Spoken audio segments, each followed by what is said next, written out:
Good morning. I'm Herbert Loud, one of the elders at Scots Kirk, and on behalf of our pastor and our session, would like to welcome you to this virtual worship service this morning. Announcements are available in the newsletter, and we just want to emphasize that if you have any needs, please call upon one of the deacons or your shepherding elder. I'd like to begin with a call to worship taken from Ephesians chapter 1, verses 3 through 14. Hear the word of God.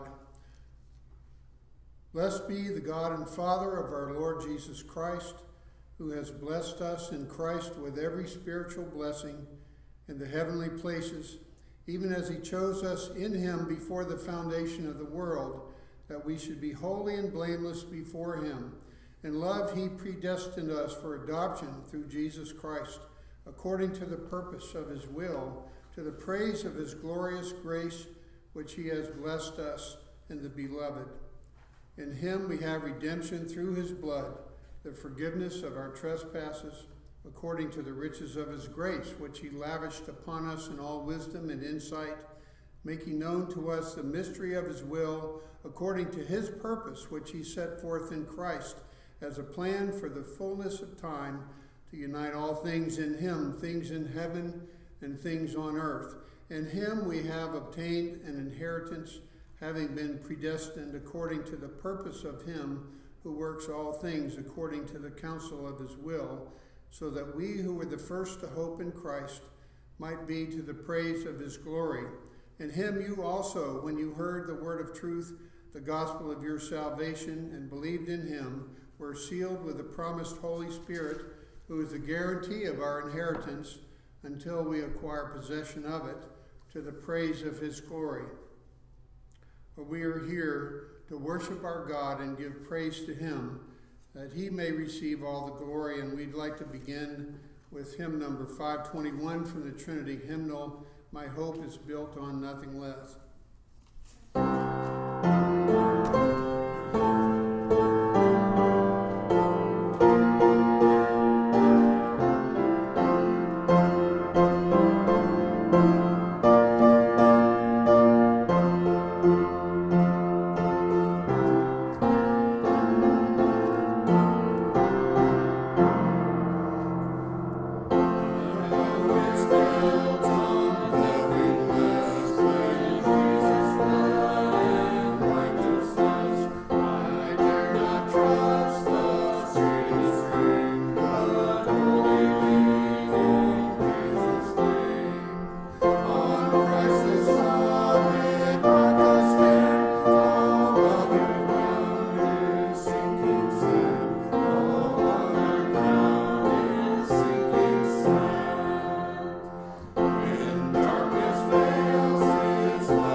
Let us pray. Dear God, we come before you today to offer you worship and praise, for you are the only one to whom glory is due. Lord, we pray that by your Spirit you would be with us this day, that we might rejoice in your word and in worship, in prayer and in singing. Lord, we pray that you would be with our pastor by your Spirit as he preaches to us today. Lord, we recognize that as we come before your throne, we are not worthy except in the blood of Christ. And Lord, we would cling to that. Be with us now as we pray the prayer that our Lord taught his disciples to pray, saying, Our Father, who art in heaven, hallowed be thy name. Thy kingdom come, thy will be done, on earth as it is in heaven. Give us this day our daily bread, and forgive us our debts, as we forgive our debtors. And lead us not into temptation, but deliver us from evil. For thine is the kingdom, and the power, and the glory forever. Amen.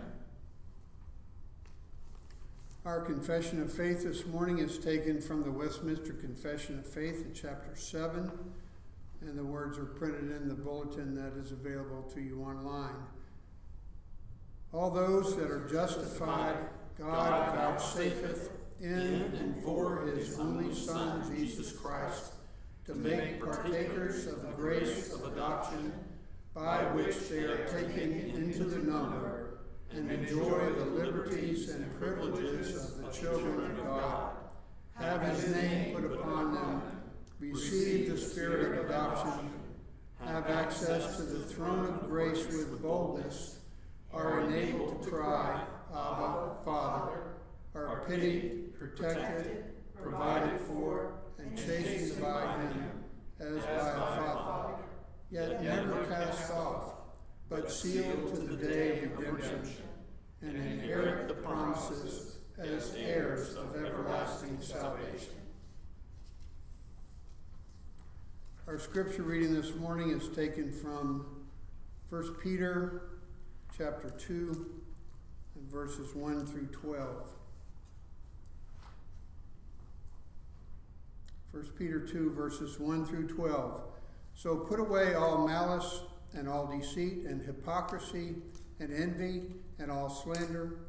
Like newborn infants, long for this pure spiritual milk, that by it you may grow up to salvation, if indeed you have tasted that the Lord is good. As you come to him, a living stone rejected by men, but in the sight of God chosen and precious, you yourselves, like living stones, are being built up as a spiritual house, to be a holy priesthood, to offer spiritual sacrifices acceptable to God through Jesus Christ. For it stands in Scripture, Behold, I am laying in Zion a stone, a cornerstone, chosen and precious, and whoever believes in him will not be put to shame. So the honor is for you who believe. But for those who do not believe, the stone that the builders rejected has become the cornerstone, and a stone of stumbling and a rock of offense.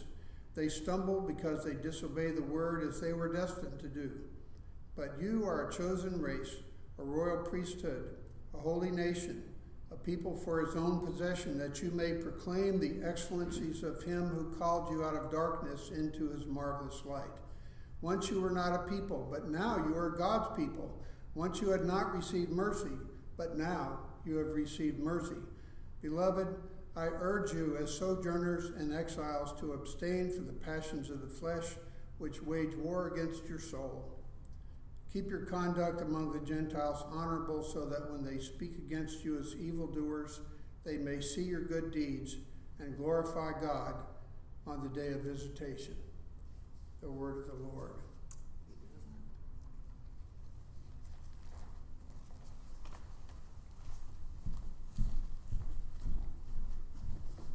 Let us pray together. Our Father in heaven, you are good, and and you are greatly to be praised. Your steadfast love endures forever. And as we come before your presence, before your throne, to proclaim your excellencies, to proclaim your mercy, we recognize there is evil in our own hearts. And so we come not in what our hands have done. We come clinging to the cross, looking to the mediator between God and man, the Lord Jesus Christ, in whose righteousness alone, by faith, we stand. He is the solid rock, our fortress and our high tower. And so, Lord, we confess that there is much sinful pride in us, the lust of the flesh, the love of the world, all too much in our own hearts. But cleanse us for the sake of Christ, and by your Holy Spirit, build us up in the truth. Sanctify us by your word. Uproot in us that which is displeasing to you, and make us more like the Savior. In your sovereignty, save us. Use your power to build us into a people that glorify you in this life, and then one day glorify you perfectly, even as the angels in heaven proclaim your praises constantly. We look to you as our source of salvation. There is much to fear in this world. We think of how it seems as if the mountains are falling into the heart of the sea, as the waters roar and foam all around us, as we look to the events of this world. We look to what mortal man does, and even natural disasters. We think about how much is out of our control. Oh Lord, but it is in your hands, your good hands. Your goodness endures forever. Father, we pray for those affected by tornadoes throughout the South, even those who are in Moncks Corner nearby. We think of your goodness in sparing the lives of some in our own number at Scots Kirk, and we are thankful for that, Lord. And yet pray for those who have lost loved ones, and for those who are in a situation where their homes have been destroyed or damaged. We ask for your care to be near to them, and that you would use your church. Father, we pray that you would bless leaders and advisors with wisdom. Lord, thwart any plans that are evil, and Father, give an end to this pestilence soon, that we might gather together again as your church, that many people would return to their livelihood, to work, and we look forward to that day because we know that millions are without a way to provide for their families now, and even some are looking to the state. Oh Lord, turn their hearts so that they might look to you as the source of all of their needs, and indeed you alone, Lord, provide the bread of eternal life, their eternal need in the Lord Jesus Christ. Continue to use even this calamity as the means by which you draw men and women, boys and girls, to yourself. Father, bless your church, quiet our fears, comfort us as you have indeed shown light on us. You have given us the light of your word, that we might walk not according to fear, but according to the light and wisdom in which we know that you will, in your perfect rule over all the world, bring us safely home, and that you watch over us even now, and that you will never leave or forsake your people. Let us recount your faithfulness in days past and look forward to your faithfulness in the days ahead. Lord, your covenant love is sure. So we pray, Father, knowing your goodness, with thanksgiving in our hearts for how you have already watched over us, that you would keep us safe from sickness, that you would be with medical workers, those who work in grocery stores and other vulnerable areas. Father, we ask that you would use this time as a way that we would dive deeper into your word, that you would afford us the opportunity to study your word in a new way, that you would open it up to us and give us further understanding by your Spirit, not by the might of our intellect, but by your might working in us. And change us so that we would be compelled to sing your praises, compelled to act for our neighbor's good, compelled to do deeds of love and mercy in response for all that you are and all that you have done for us in the Lord Jesus Christ. The chief cornerstone, the one in whom your whole people is bound together. We thank you for that bond of Christian love in the Lord Jesus Christ, that we are brothers and sisters. We have mothers and fathers in the faith, that you have not let us live this Christian life alone, but no, you have connected us to the body of Christ. And for that, we bless you, God. We pray for those who are especially isolated, who are not able to visit others or have family in their own households, and pray, Lord, for those in the hospital. We continue to lift up Rich Troutman and thank you for his move to Encompass Health and his going through rehab, and pray that he will be able to come home soon. As the doctors are saying, he may be able to come to his own home on the 20th. We pray that that would be the case, Lord, for your glory. Father, we ask all these things knowing that you are good in whatever you do, and we recognize that your gifts are in this electronic means of communication now, and being able to conduct Bible studies and youth group and other ministries online. And we thank you for that. And yet we do pray, Lord, that we would soon be able to embrace one another and be together and exhibit the bond of Christian unity, not from afar, but face to face. We thank you, Father, that you are both the King of this world and the guide and the shepherd of your church. So guide us with wisdom. Give us clarity as we seek to understand our world. Let our trust not be in mortal man, the Son of Man who cannot save, but in you, the refuge, the only refuge of the lost. We thank you, O Lord Jesus Christ, for your sacrifice for sin, which is proclaimed all over the world by your people. May your church bless your name today. We think of those who minister in much more difficult places, for places that face persecution on a scale which is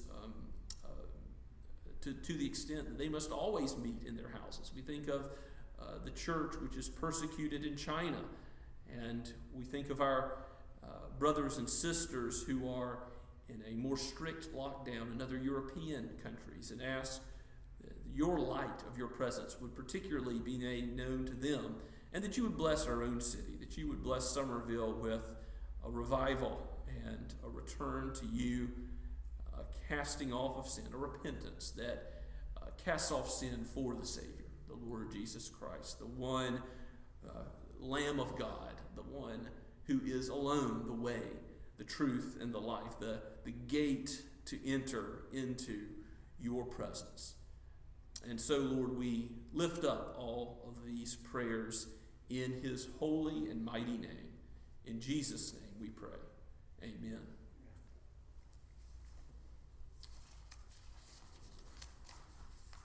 As we continue to worship the Lord now, please turn with me in your Bibles to Psalm 118.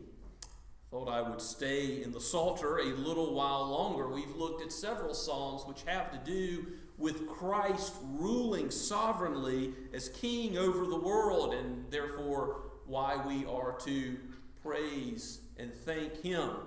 And this psalm is certainly a psalm of praise and thanksgiving. It certainly has to deal with God's kingly sovereignty. In fact, this psalm is the last of what is called the Hallel, or the Egyptian Hallel. Psalms 113 through 118 were often sung together at festive times in Israel's calendar year, and particularly on the Passover, these would have been sung. We know with relative certainty that this would have been on the lips of Jesus. Psalm 118 would have been on the lips of Jesus on the day of the Last Supper, before he went to the cross, as he was eating with his disciples on the way to Calvary. So certainly that ought to pique our interest in what the Lord says here through possibly David or Solomon or some other Davidic king. It's not explicitly given. But this psalm of praise ultimately speaks to Christ, and many do classify it as a messianic psalm.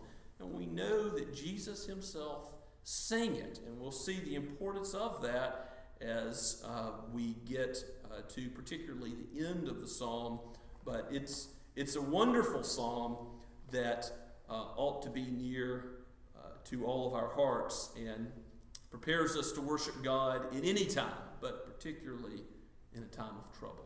Let us hear God's word from Psalm 118 from the pen of the psalmist, breathed out by God himself for his people of all ages.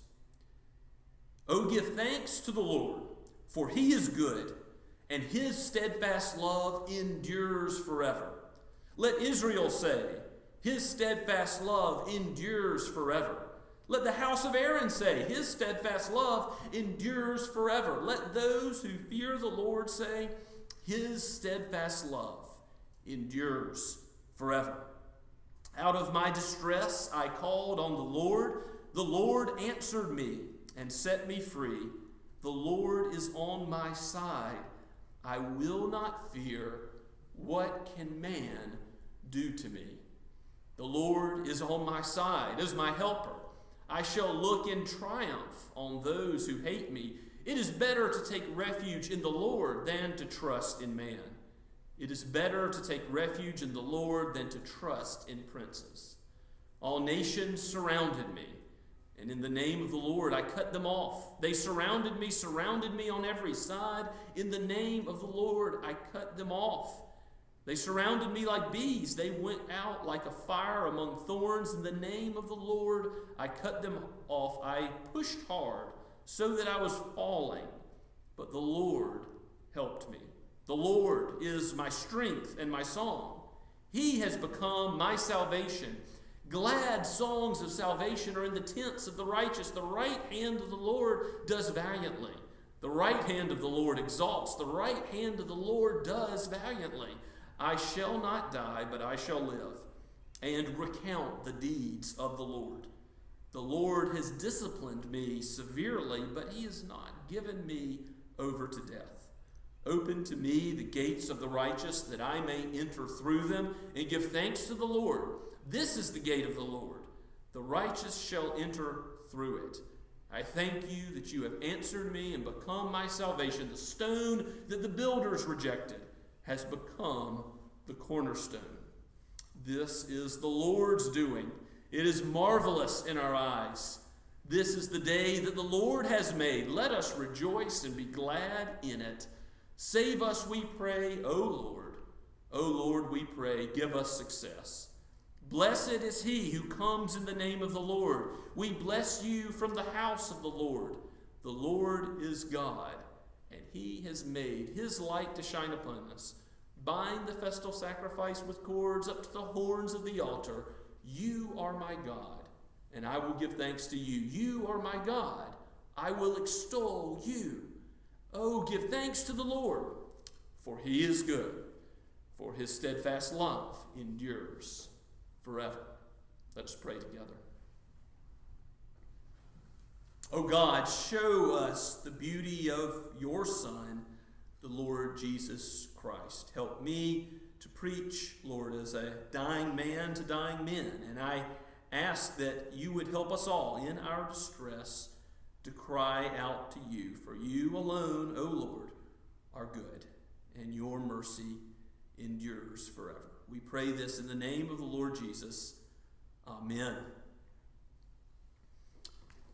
In the 18th century, French Huguenots, some of whom came to Charleston later on, were persecuted in France. And as a result of that persecution, the men that were executed for their faith were numerous. And there is one man, Louis Rang, in 1745, who goes to the scaffolds to be executed and who quotes this psalm, Psalm 118, on the way to be executed. He quotes verse 6, "The Lord is on my side. I will not fear. What can man do to me?" And that led to a whole host of others who were also unwilling to renounce their Protestant, Reformed, Calvinistic faith, also that were sentenced to die. That led to others singing this glorious psalm on the way to death, because they knew the one who is proclaimed in this psalm, the Lord Jesus Christ, the Lamb of God, the one who, yes, as he was going to the cross, saying the words at the end of verse 27, "Bind the festal sacrifice with cords up to the horns of the altar." He was bound by nails to Calvary's tree. He was the sacrifice, as the Lamb of God for his people. The fact that he ever came to sing any of the psalms, to sing all the psalms, to sing this psalm for us, was because of our sin. He came to save sinners, to give his life as a ransom for many. And because of that, because of Jesus going to the cross for us, we can extol God, we can praise him, we can thank him. We too can say, the Lord is on our side. We are in Christ. What can man do to me? We can have no fear of anything in this life because we understand his covenant love. And that is repeated throughout Psalm 118, extolling God for his covenant love. It's in the first verse. So give thanks to the Lord, for he is good. Certainly, God's goodness is a theme of this song, as it's in the very first verse and the last verse. But his steadfast love, or his hesed in the Hebrew, endures forever. And then that second half of verse 1 is repeated in the next several verses. Let Israel say, it's all of God's people, his steadfast love endures forever. Let the house of Aaron say, let his ministers say, his steadfast love endures forever. Let those who fear the Lord, and not those who fear men, not those who fear circumstances, let those who fear the Lord say, his steadfast love endures forever. And there's a whole bunch of places in the scripture where you can see this same refrain repeated. You can see it in Psalm 106 and 107. In the very beginning of those psalms, you have the Lord is good, let his steadfast love endure forever. And in the great Hallel, Psalm 136, which is the most overflowing of all repetitious praise, as it goes throughout the entire psalm, not just the first few verses, you have this statement of let God's faithful, steadfast, covenant love, mercy, however your translation translates it, let his love which he has set on his people be praised for how it endures forever. That is not the end of it. You see it also when Israel returns victorious from battle in the laying of the second temple. In Ezra chapter 3, verse 11, as the foundation's laid, you see this praise being made once again, that God's covenant love might be exalted. You can see it in Lamentations chapter 3, verse 32, which I'll read for you. Jeremiah writing about God's covenant love here, he says, though he would cause grief. Of course, the book of Lamentations has to do with the subject of grief. Though he would cause grief, he will have compassion according to the abundance of his steadfast love. So that's not an exact quote of this same repetition we find in Psalm 118, but it's a similar concept. The covenant love of God, even in the face of grief, even in the face of distress, which we see comes in verse 5. God's love endures forever. David says, or the psalmist, whoever he may be, of David's line, out of my distress I called on the Lord. What does David do? He does the proper thing. He bows down and he prays to God, the source of his hope. And the Lord answers. The Lord sets him free. There is freedom when we can go to the God of the universe and go to him, knowing that he delights to give good gifts to his children, knowing that we are secure in him, that no one will slip out of his hands, knowing that the work he's begun in you, he will complete. That if he's called you, he will lead you through this life and take you all the way home. This is our God forever. His covenant love endures forever. So out of our distress, we too ought to cry like the psalmist does to the great I am, the capital Lord, Yahweh, the one who always has been and is and always will be. This is the Lord that is on our side. And so we ought not fear. What can man do? With the Lord as our helper, we will indeed have triumph over his and our enemies. And you see that this is a royal figure that is in view in the verses that follow. In verses 10 through 16 particularly, or 10 through 18, the nations surrounded me in the name of the Lord. I cut them off, and the nations coming around Israel, this is something that only a leader would say, that he sees this particular situation. And of course, he's not asking for personal vengeance to be taken. No, he's saying, let vengeance be of the Lord, and let God be his helper in his capacity as the royal king. And indeed, God answers his prayer. God does give him triumph over those who hate him, who hate the Lord. And that victory, which the salvation of his people and the destruction of his enemies is seen in many places in the Bible. I think of Exodus chapter 15, where Moses rejoices in song about how God saved his people, brought them through the Red Sea, but the horse and his rider, Pharaoh's troops, he cast into the sea. He drowned them in that Red Sea as it closed. So salvation and judgment together we find in this psalm as well. So it starts out with a call for everyone to praise the Lord, for all of God's people, his ministers to praise the Lord, and moves into this kingly profession of the Lord's faithfulness, even when enemies surrounded him, how the Lord helps him, frees him from death in the day of struggle. And so the Lord has become my strength and my song, the psalmist says in verse 14. Glad songs of salvation are in the tents of the righteous. So wherever they are for this battle, God is there. The God of heaven and earth is not just in Israel, but he is over the whole world, in the tents of the righteous, wherever they dwell. And the right hand of God, his power, his might, and his right hand exalts him. The right hand of the Lord does valiantly, verse 16. And David's confidence comes out in verse 17. I shall not die, I shall live, and recount the deeds of the Lord. The Lord has disciplined me severely, but he has not given me over to death. Even in the discipline of the Lord, there is answered prayer. And I think what makes this psalm particularly likely that it's David who's the Davidic king in view is that, David had quite a few incidents where with Absalom, his son, or with Saul, his father-in-law, he was fearing for his own life. He knew that you couldn't put trust in mortal man. He knew that it's better to take refuge in the Lord than to trust in man. It's better to take refuge in the Lord than to trust in princes.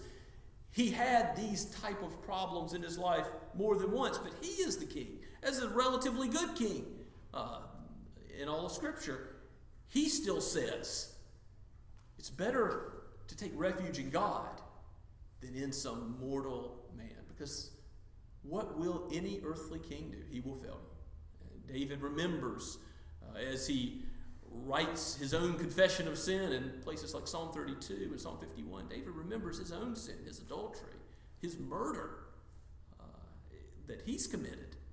And he knows that there is ultimately no salvation from another mortal man. Now, I think about our present circumstances and how, some experts are proclaiming this or that, or some politicians something else, but maybe they'll come up with a vaccine. Maybe that'll be years down the road. Maybe they won't, but maybe they will. And if they do, that still might not be. You're not going to get perfect safety, a perfect refuge from anything that modern man or in medical capacity or political capacity can provide. So many are crying out to the state for relief, to give them their daily bread. And don't put your confidence there. You will be let down. There is something in this psalm which I think is pertinent to the church in all ages, but particularly in times of crisis, where we want to look somewhere for security, for refuge. The repetition of verses 8 and 9 would be good for us to repeat. Certainly in any political season, these verses would be good to repeat. It's better to take refuge in the Lord than to trust in man. It is better to take refuge in the Lord than to trust in princes. Amen. I think that as you get to the end of the song, it becomes even more apparent that not just David as king, or one from David's line is in view, but ultimately the seed of David, Christ himself. And you start to see that in verses 19 to the end.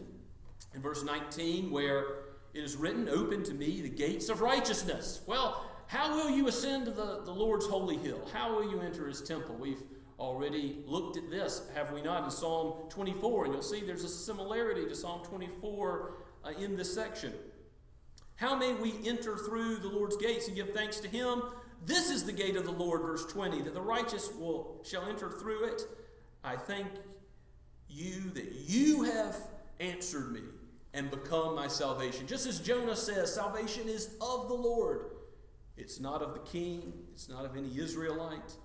It's not of bulls and goats, but it is of the Lord himself. And more clearly, verse 22, the stone that the builders rejected has become the cornerstone. Well, who is that cornerstone? We know from the scripture reading that we've read earlier today. That cornerstone is Christ. That stone which was so important to the structure of the whole building, that had to be just so that without it, it all falls apart. Here, Christ is the cornerstone of his church, of salvation for all of his people. This is the Lord's doing. It's marvelous in our eyes. That's exactly what Peter quotes in 1 Peter chapter 2. And then look at the rejoicing that comes in the work of Christ, who is the way to enter God's presence, who is, he says in John's gospel, the gate. There's rejoicing in verse 24, and we all know how Paul rejoices in the same way in Philippians chapter 4, verse 4, and when he's in a dark prison cell, again, a time of distress. This is the day that the Lord has made. Let us rejoice and be glad in it. Rejoice in the Lord always. And again, I say rejoice. This is the theme of Scripture, that we have thankful hearts when? Not only in times of plenty, but in times of need. That every day there would be calls for rejoicing in him. Why? Because of what he has done in this glorious King, the Lord Jesus, the cornerstone, in redeeming us from our sins. And he's the blessed one who's come in the name of the Lord. Again, a similarity to Psalm 24 there that we find in verse 26 of our psalm today. We bless you from the house of the Lord. The Lord is God. He has made his light to shine upon us. Just as in Isaiah chapter 60, here there's the image of light shining upon the people of God. Why? Well, for all of his goodness, for the rain and sunshine of every day, but particularly what's already been repeated, the covenant love of God. We can't miss this theme that through Christ we have redemption. We who are in darkness have seen a great light because Christ has come. And so here, at the end of verse 27 is the reference to the sacrifice for sin that Christ offered up for his people in all ages. In the Old Testament, in his time on earth, and for us today. Bind the festal sacrifice with cords up to the horns of the altar. Christ was that sacrifice on Calvary's tree. At Golgotha, he gave up his life so that the thief next to him could say to him, to this day you will be with me in paradise. Christ's salvation is effectual, effective for all those who turn to him, who turn from their sin and trust in him. You also will receive that great reward And you also ought to have the heart of the psalmist here. As he concludes the psalm in verse 28. You are my God, and I will give thanks to you. You are my God. I will extol you. Oh, give thanks to the Lord, for he is good. And your steadfast love endures forever. Well, last verse, the same as the first. God ends this psalm with those bookends to emphasize that his steadfast love, his goodness, ought to be the source of the ground of our praise constantly. Certainly, repetition is uncommon in the Psalms. Most hymns that are inspired in the 150 Psalms don't use repetition. But here we have an instance of it. So you can't say all repetition in worship is wrong, because here God indeed uses it to really impress into our mind the beauty of his steadfast love. And so if you know the steadfast love of Christ, it is imperative that you rejoice in him in all times and all seasons. So recount his deeds one by one. Don't forget his loving kindness in the past, but as you look to the distress which is here now, remember his faithfulness in the past. And part of the Egyptian Hallel, Psalms 113 through 118, is thinking about how God delivered from those past enemies, from Pharaoh and his men, how he brought out of Egypt to the promised land his people. So remember the past covenant faithfulness of God and how he has brought you to Christ. Remember to give testimony to Christ. When unbelievers ask for the reason for the hope within you, tell them about Christ. First and foremost, tell them about Christ, but tell them your own testimony. Tell them your story of how God worked in your life. Tell them something of the work of the Lord in you. And you remember that as well, so that as you give him thanksgiving, you don't thank God just in a general way. You don't move past that portion of prayer too quickly, but you thank him specifically for his deeds for you. And remember, when you are in your time of great need, that just as the French Huguenots and Christ himself going to the cross were in times of great need, they had this word stored in their hearts. They had it ready to come on their lips. For the Lord is good, and his steadfast love endures forever. This is not complicated Bible memorization, but what can man do to me?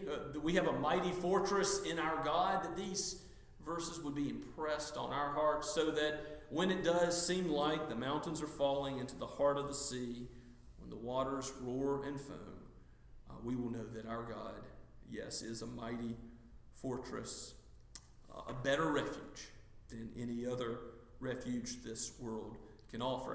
And though we may not face persecution, though we may, but we may not face persecution and a death for our faith, we will all face a day when we die. We will all go to be with the Lord one day. And I've had saints ask for prayer specifically to finish well, and I think that's a good prayer to have. And oftentimes, if you have someone who's losing some of their mental capacity in older age, you know what the last thing to go is? It's those songs, the scripture that is seeped deep into your soul. So as we sing the Psalms, as we pray the Psalms, let these things remain with us, so that on our deathbed we might have God's word stored up and be ready. And if persecution is to come, we would be ready, like those who have gone before, to proclaim God's excellence, even as mortal man attempts to do something against us. Safety and security does not come from any other source but the solid rock. Christ alone is the source of salvation. So have you come to him? Do you want to be safe and secure? This world cannot offer perfect safety. This world cannot offer a life without risk. And one day, the probability of death is 100%. We will all face the grave and then the judgment. And if we come dressed in our own righteousness, we will face the judgment of God. We will be counted among his enemies. But if we are in the Lord Jesus Christ, if he is the gate to open heaven, if he is the way to the Father, if he is the one who has shown his light on us, then we are in him counted as pure as he is pure. We are in him counted as forgiven because of the sacrifice he has made for us to ransom us from all of our sin. God be praised for this great sacrifice that he has made. And let us, while today is the day of salvation, not spurn such a great gift, but turn to him in faith and to look to him for all comfort, for all refuge, for all solace, for all peace in this life and in the next. Let us pray together. Father, we thank you for this text, for this great song. Let it be our song, our salvation in you, that we would proclaim to a watching world. Oh Lord, let it be in our own hearts what we trust in, the work of the Lord Jesus and his righteousness is the cause of all of our rejoicing, so that we would not be shaken regardless of what distress comes upon us. O Lord, let your name be forever blessed. Your salvation is marvelous in our eyes. We pray all this in the name of Jesus Christ, the Cornerstone. Amen. And let us respond now to the Word of God preached from the Blue Book, hymn number 7, In Christ Alone.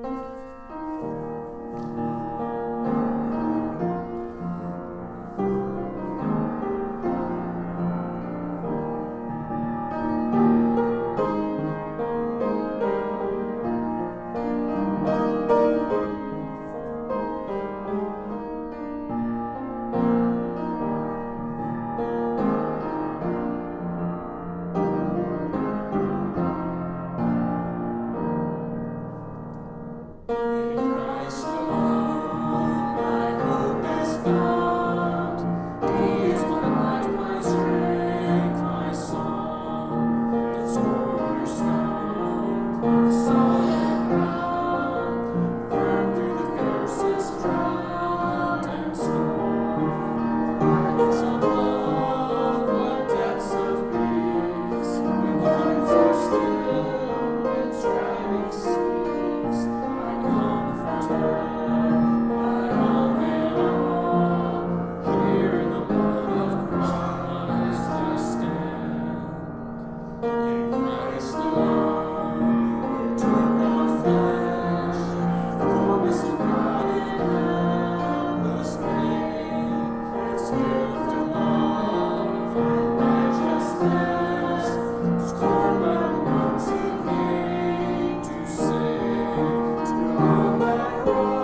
May the Lord bless you and keep you. May he cause his face to shine upon you and be gracious to you. May he lift up his countenance upon you and give you his peace, now and forever. Amen and amen.